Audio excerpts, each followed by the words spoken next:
Les caractères sexuels primaires sont présents dès la naissance. Garçons et filles possèdent des organes sexuels différents. Ces organes sont externes ou internes. Pénis, testicules, prostate et vésicule séminale chez les garçons. Vagin, utérus et ovaires chez les filles. Cependant, ils ne sont pas encore fonctionnels pour la reproduction dans les premières années de la vie. L'origine de la formation des organes est génétique. Lors de la fécondation, l'ovule porteur d'un chromosome sexuel X fusionne avec le spermatozoïde porteur d'un chromosome sexuel X ou Y. La cellule œuf qui en résulte et qui sera à l'origine d'un nouvel individu hérite d'un karyotype constitué de 23 paires de chromosomes, dont une paire de chromosomes sexuels. Suivant le chromosome apporté par le spermatozoïde, le nouvel individu sera XY, sexe masculin, ou XX, sexe féminin. On parle de sexe génétique.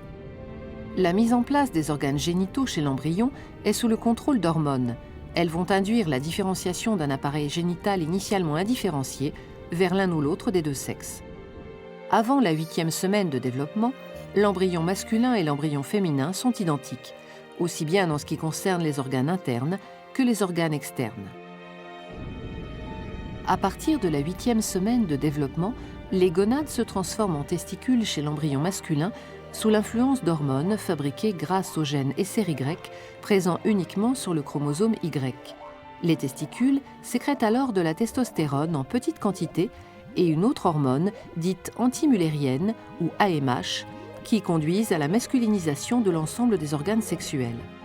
Chez la femme, du fait de la présence de deux chromosomes X et donc de l'absence du gène SRY, les gonades se transforment en ovaires, qui ne produisent pas les hormones masculinisantes. C'est pourquoi l'ensemble des organes sexuels se féminisent alors. À la puberté, les gonades, testicules ou ovaires, commencent à produire des gamètes,